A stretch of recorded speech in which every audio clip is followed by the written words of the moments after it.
In this video today, we are going to take a look at some of the very best cards in Riftbound in the Calm domain. So that is the green colour runes for anyone who doesn't know the names of the cards or domains by like Calm, Fury, Order, things like that. But green, definitely one of the very best. And we're taking a look at that today because green has done very well at the Lille Regional. The Lille Regional, as of when I'm recording this right now, it's 4 o'clock UK time, has not finished, but we've seen Master Yi and Azir do very well this week and maybe better than some people were expecting. And I will do a video later today. We're going to have 2 videos today. So one, this video now, looking at the best green cards in the game, best card cards. This is for set 1 and 2. Obviously, there's more in set 3. We might have a quick look at them. And then I will do a video later tonight talking about the meta, the diversity different that we've seen at Lille this week. And then Monday's video, so tomorrow, we'll do a look at the deck that won Lille event. So I'm very excited for that. But it's been a very good tournament. I've enjoyed watching it. So we're looking through the green cards. So Proving Grounds, we've got Master Yi, Meditative, no one cares about that. Sephir Sage. There was no real green cards anyone really cared about in Proving Grounds.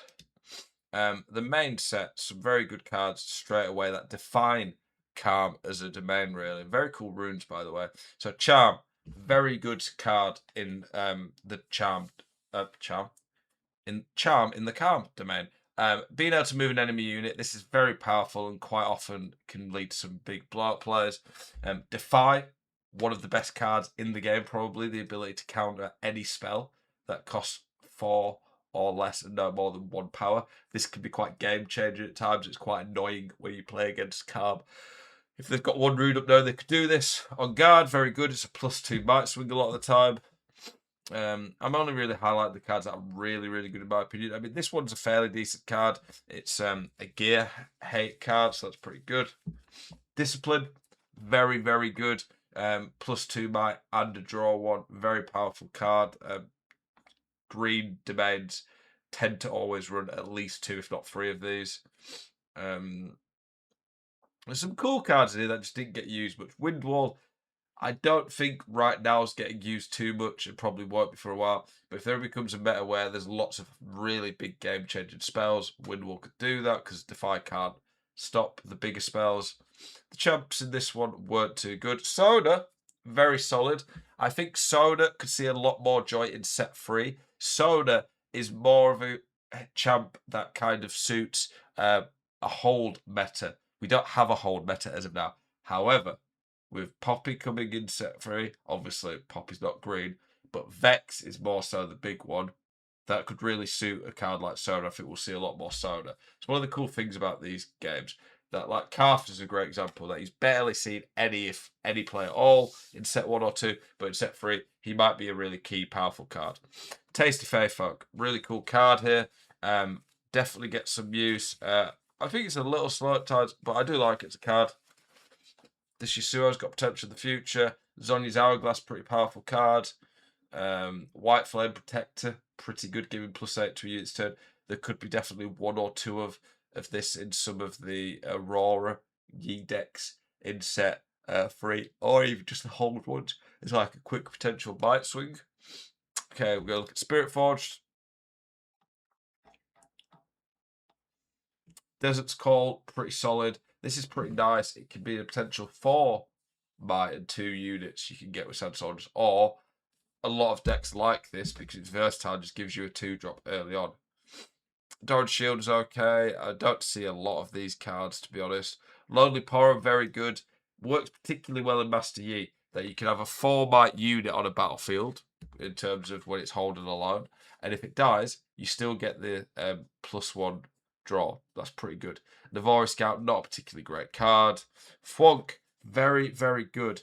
Fwonk can be quite a game changer at times, and the fact it doesn't cost any power is pretty nice. People quite often forget to play around Fwonk. And again, a card that could see a lot more play in decks like Vex, potentially, because you're trying to hold and it's against when they're attacking. Brutalizer, very powerful card in the right settings. Jax likes it a lot. Not so fast, one of the best green cards. Counter any spell or ability to choose friendly unit or gear. So the difference with this and Defy, it obviously costs an extra energy. However, you can counter anything. So like Rebuke, Your opponent could spend 2 purple runes and still not get this.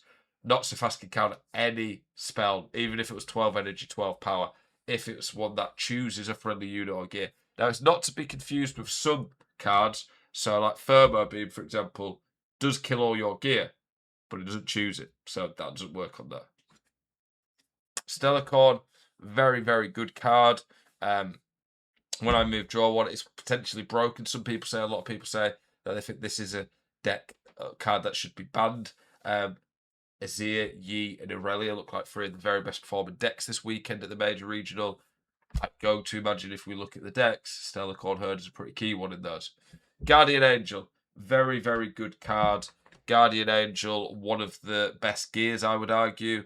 It's only a +1 might, which is nice, but the ability to not die is pretty huge. It can make a big difference. It's very annoying when playing against Aurelia.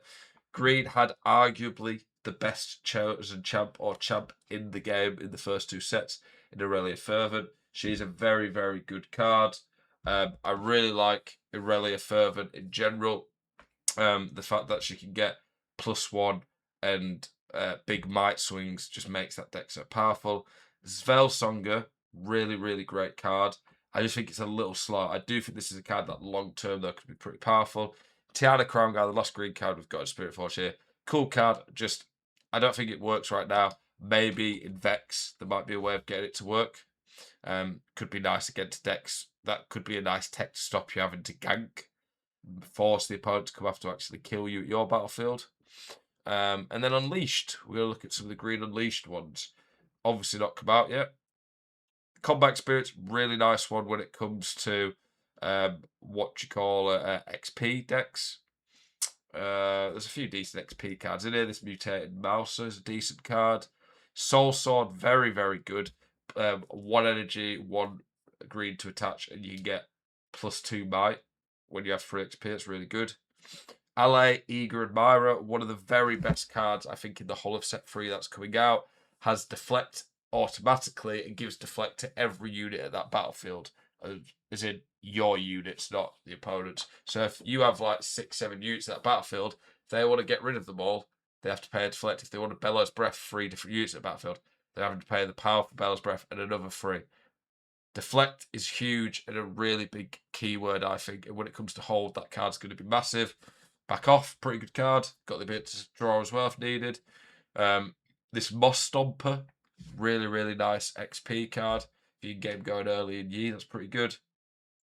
I think there's some kind of cool cards here, but I don't think they're particularly great. The Scuttle Crab, very powerful card. Get XP and a draw and see your opponent's hand. This Nami card looks interesting. You may pay a rune as an additional cost to play me. When you play me, if you paid the additional cost on an enemy unit, that's pretty nice. And when I hold, the next time you play a unit this turn, ready it and buff it. It's nice. That's basically Accelerate as well, really. This Vex card could get some use. Nice to see Yumi. I don't think she's particularly great, though. This Alpha Wildclaw makes it so any units here with less might can't be chosen by enemy spells. That's pretty crazy. This Yi Unstoppable looks like a very, very good, powerful card. A very good end game finisher for the XP Yi decks. I'm looking forward to see if that deck can be good or not. Vilemore, this card's insane. Enemy units here with less might than me don't deal combat damage. When I hold, draw 1. So getting a draw from a hold and units with less might, he's got 8. So there's not many units in the game without getting a lot of pump spells put into him that are going to be able to even do damage there. And then that's it for green. I do think green, probably after yellow, is probably the colour that's potentially had the most love in set 3. Obviously, we're yet to figure it out. It's only just come out in China a lot long ago, and I'll be doing more and more content for set 3 as we get closer. Only, under 2 weeks. It's 2 weeks on Friday till the first pre-riffs in the West. I'm very much looking forward to that. I'll be doing some videos about those pre-riffs. Yeah, let me know your thoughts. What do you think about green as a colour? Do you like it?